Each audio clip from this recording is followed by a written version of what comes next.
Salut à tous, amis fans de catch. Bienvenue sur ma chaîne pour une nouvelle vidéo unboxing. Donc j'ai commandé pas mal de DVD. Il y aura exclusivement que du DVD dans cette vidéo. J'ai commandé sur Price Minister, également sur Amazon. Et j'ai acheté aussi des DVD en cash, donc des DVD en occasion. Il n'y en aura pas beaucoup, mais quelques-uns. Alors il y aura des pay-per-view, des coffrets, quelques coffrets. Et pas mal de films avec des catcheurs, puisque comme vous le savez, je collectionne également les films avec des catcheurs. Donc il y en aura pas mal pour compléter ma collection. Et donc voilà, il y aura un petit peu de tout dans cette vidéo, mais exclusivement des DVD. Alors donc je perds pas de temps et je commence par le premier.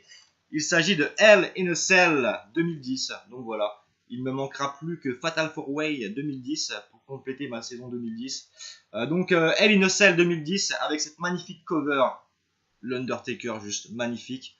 Je trouve cette cover superbe. Je sais pas ce que vous en pensez, mais elle est magnifique. Elle aurait pu figurer largement dans mon top 10 des plus belles covers. Je ne l'ai pas mis, mais bon, elle aurait pu y figurer largement. En tout cas, elle est magnifique.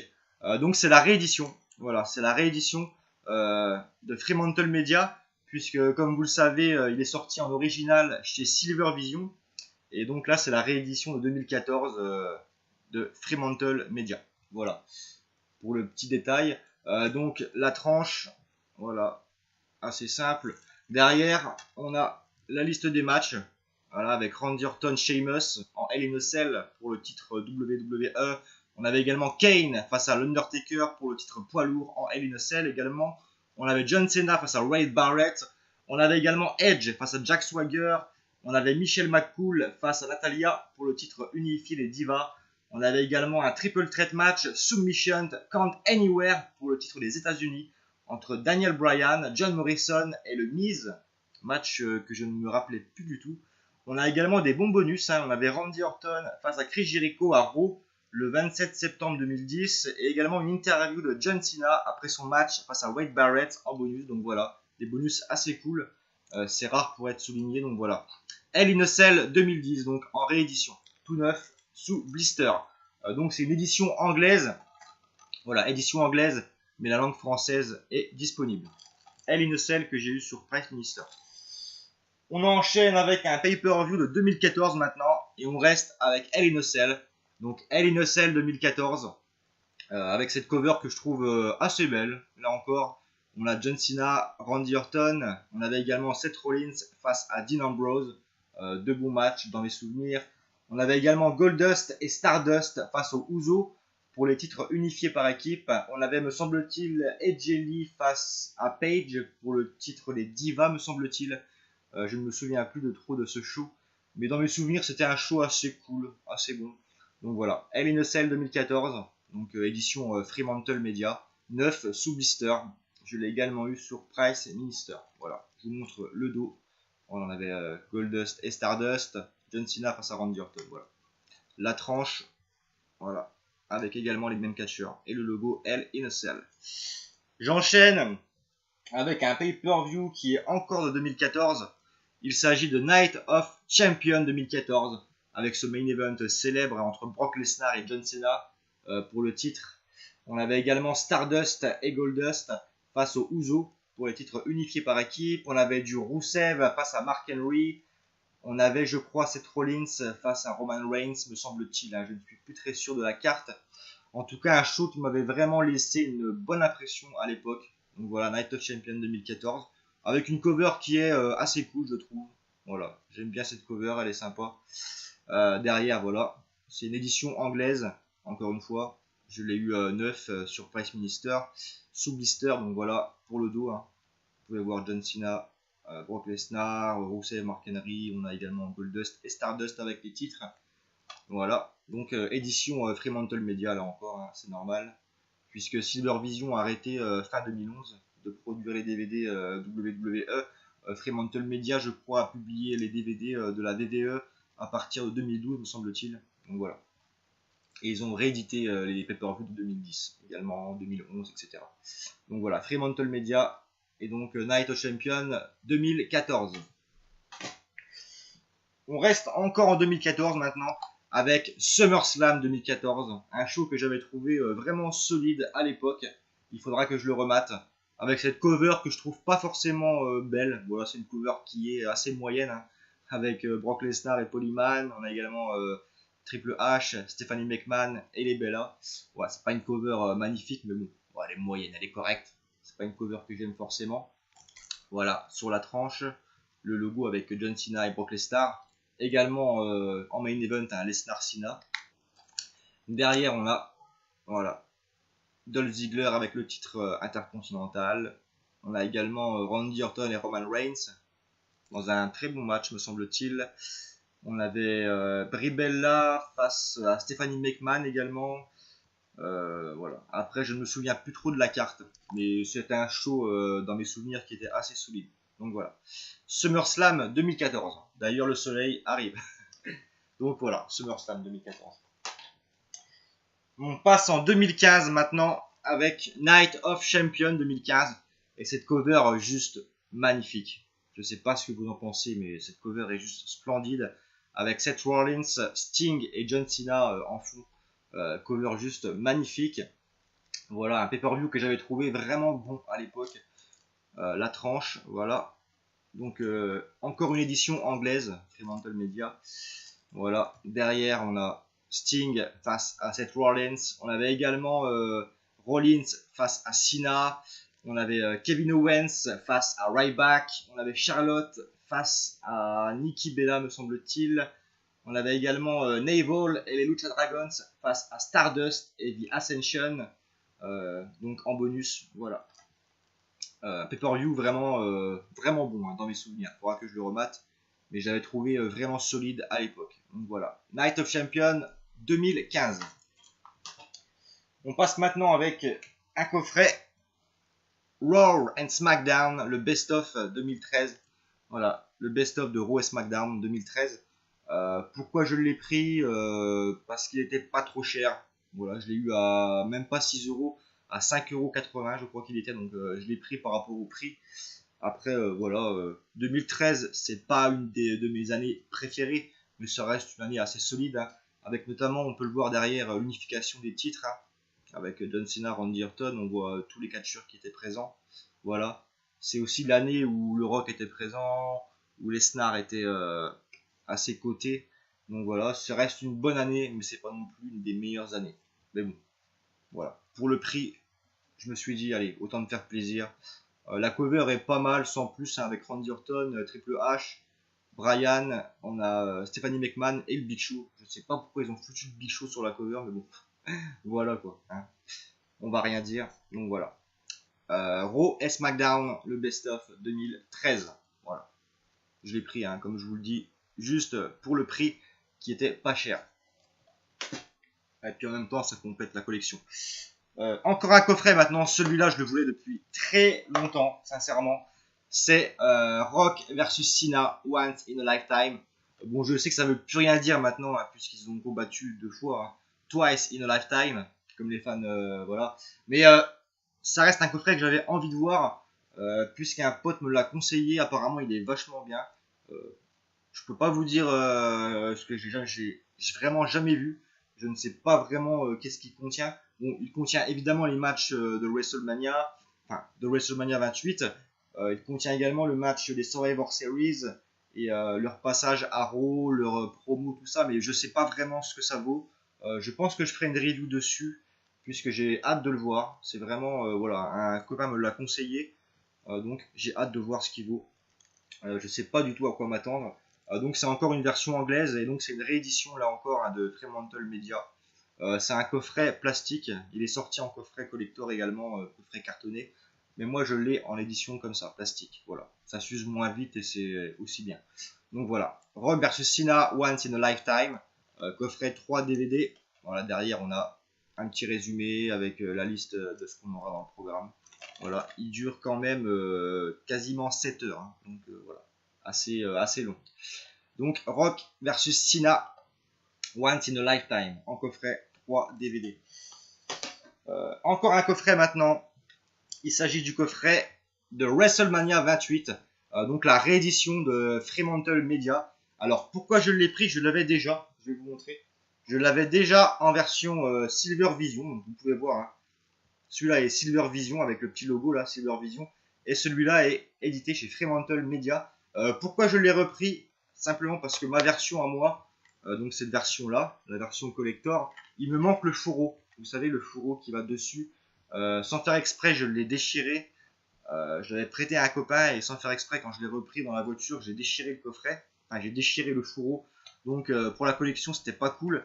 Donc je l'ai recommandé et à ma grande surprise, je l'ai eu en version anglaise, la réédition de 2014. Donc voilà, il a été réédité chez Fremantle Media. Donc vous pouvez voir que celui-là était édité Silver Vision, voilà, et celui-là est édité chez Fremantle Media.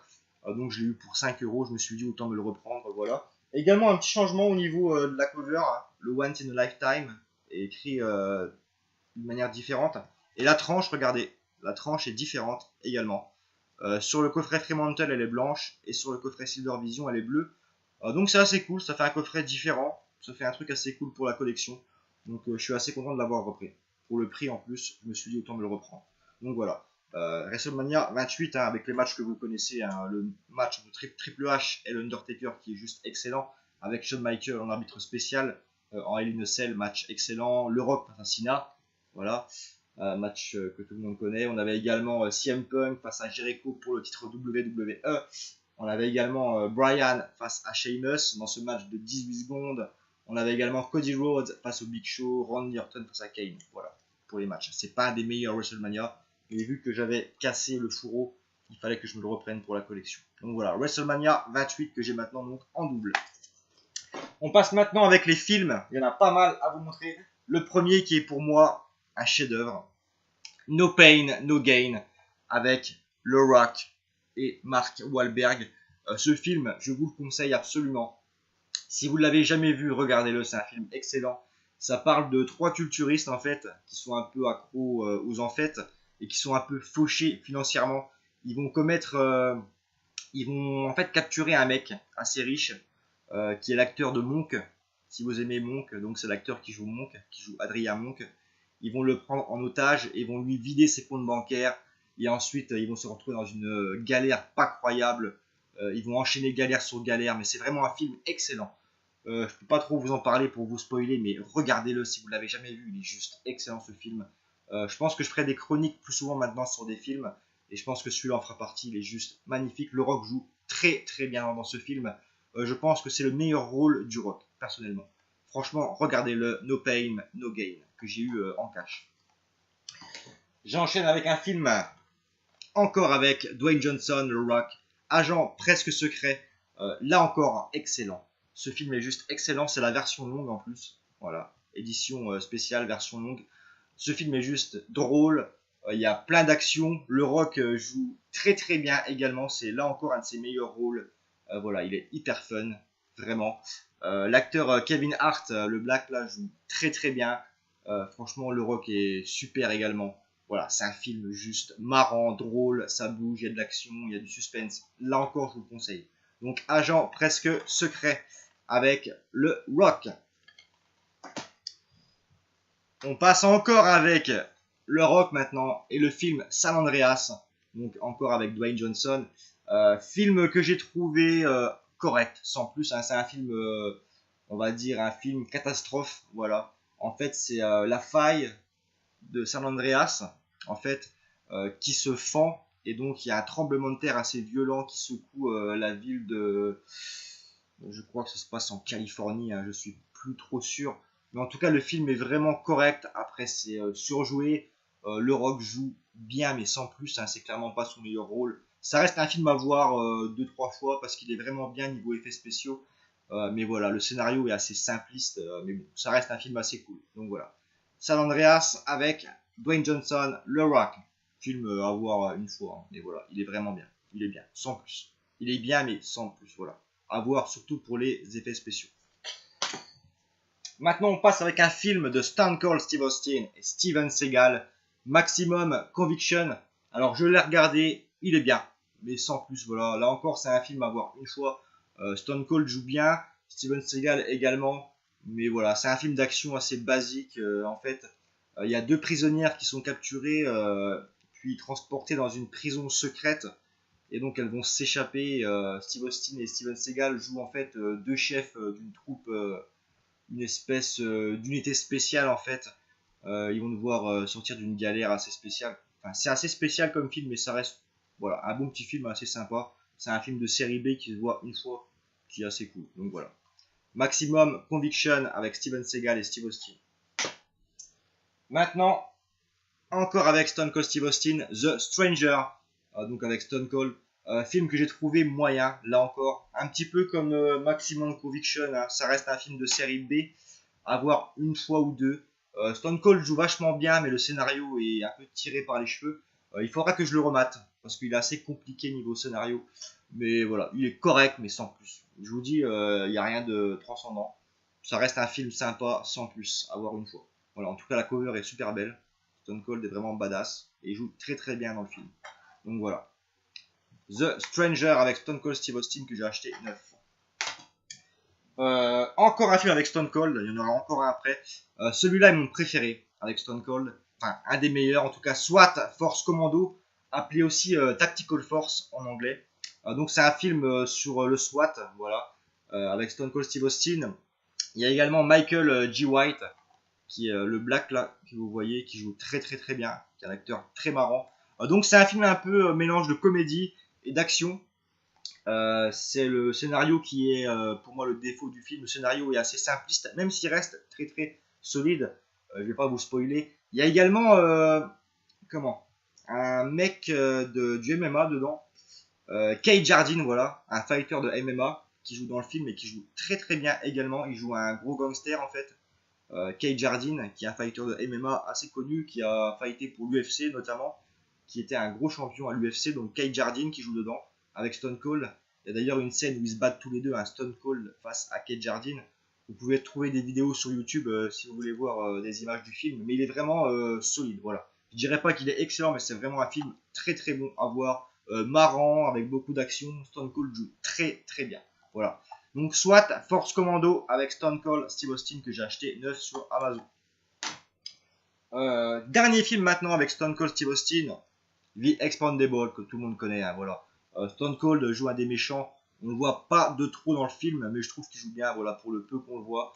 Donc avec Sylvester Stallone, John Statham, on a Jet Li, on a Dolph Lundgren, acteur que j'adore. On a Mickey Rourke, acteur que j'adore également. Donc Stone Cold. On a également, lui, je sais plus qui c'est, ça doit être, ouais, je sais plus son nom. On a également, qui j'ai pas dit, on a Randy Couture, légende du MMA. On a Bruce Willis également que j'ai oublié, donc voilà. The Expandable 1, qui est pour moi le meilleur des trois. Il y en a eu trois, me semble-t-il. Je pense que c'est le meilleur, hein, d'après mes souvenirs. Je l'ai rematé il y a pas longtemps et ouais, c'est un très très très bon film.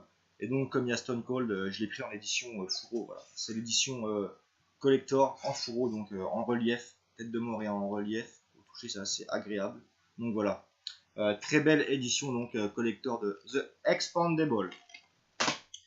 Ensuite, mon avant-dernier film, avant-dernier DVD de l'unboxing, Kickboxer avec Batista, Dave Bautista. Donc Kickboxer Vengeance, qui n'est pas du tout la suite, hein, du Kickboxer avec Jean-Claude Van Damme. C'est juste un remake, où d'ailleurs on voit également Jean-Claude Van Damme qui joue dedans, qui joue en fait le prof de l'acteur principal. L'acteur principal c'est Alain Moussy, je crois. On a également donc Georges Saint-Pierre également dedans, qui est une légende du MMA, là encore. Franchement, il est bon, mais sans plus. Il est largement moins bon que l'excellent Kickboxer, l'original, avec Van Damme. Il est vraiment en dessous, mais ça reste un film assez bon. Je dirais qu'il est assez bon. Certains l'ont trouvé à chier. Moi, je n'irai pas jusqu'à là. Je pense qu'il faut le regarder une deuxième fois pour se faire un avis. Mais il ne faut pas le comparer, en fait, au premier. En tout cas, Batista joue très, très bien. Ouais, quelle présence. Pour moi, le film, il est vraiment acheté rien que pour Batista, parce qu'il joue vraiment super bien. J'étais impressionné. Batista, c'est pas trop un acteur, voilà, pour moi, c'est pas un acteur, mais dans ce film, il joue très très bien. Il parle pas beaucoup, mais il a un charisme assez impressionnant. Donc voilà, je vous le conseille si vous l'avez jamais vu. Donc Kickboxer Vengeance avec Batista que j'ai pris, hein, également pour la collection. Voilà, c'est pas non plus un super film. Et je l'ai acheté sur Amazon, 5 euros. Et donc, dernier film de la vidéo. Là, vous allez rigoler, je crois, mais je l'ai pris quand même. Il s'agit du Marsupilami. Donc, sur la route du Marsupilami. parce que on retrouve le Great Khali, voilà, on le voit, le Great Khali, qui joue un rôle assez spécial dans le film. Je pense que tout le monde l'a vu. C'est un film français, enfin français, avec Alain Chabat, Jamel Debbouze. C'est un film français, oui, mais je veux dire, il y a des acteurs un peu, voilà, que je connais pas forcément. Bah, donc le Great Khali, hein, qui est indien, ça m'a fait assez bizarre de le voir à l'époque dans le film, mais son rôle est super drôle. Voilà, on le voit pas beaucoup, mais on le voit quand même. Il a une présence dans le film. Il joue moyennement, mais c'est drôle. Voilà, son personnage est super drôle. Jamel Debbouze est génial comme d'habitude. Alain Chabat également. Voilà, on a également Fred de Omar et Fred qui joue super bien. Donc voilà, c'est l'édition collector. En plus, je l'ai eu 3 euros en cash. Donc je me suis dit pour le prix, autant le prendre. Et ça complète la collection. Donc voilà, le Marsupilami. Je vais résumer donc un petit peu tout. Donc le Marsupilami. Kickboxer, Vengeance. The Expandable. SWAT Commando. The Stranger. Maximum Conviction. San Andreas. Agent presque secret. No Pain, No Gain, que je vous conseille. Ensuite, Rogue vs Cena, Once in a Lifetime. Le best-of Raw et SmackDown 2013. Night of Champion 2015. SummerSlam 2014. Night of Champion 2014. Hell in a Cell 2014. Et pour terminer, Hell in a Cell 2010. J'ai également oublié. Voilà. WrestleMania 28, hein, que j'ai repris en réédition Fremantle Media, que j'ai donc en double, en version collector et en version coffret plastique Fremantle Media. Voilà, avec une tranche différente et une jaquette légèrement différente. Voilà, merci de m'avoir suivi. Donc ça fait plus de 20 minutes de vidéo, c'est assez long pour un unboxing. Laissez vos commentaires. Si vous voulez des reviews, laissez-moi des commentaires. J'en ai pas mal à faire, on m'a fait pas mal de demandes. J'en ai au moins 3-4 qui doivent sortir. Donc j'ai pas mal, voilà, j'ai un programme assez chargé. Donc, mais bon, si vous voulez des reviews, laissez-moi vos commentaires. Je les marquerai dans mon petit carnet et je les sortirai dans quelques semaines, voire quelques mois. N'hésitez pas à me poser des questions. N'hésitez pas à laisser vos messages. Partagez la vidéo si vous avez aimé. Moi, je vous dis à la prochaine. Restez fans de catch et restez comme vous êtes. Suivez l'actu catch. Restez connectés. Salut!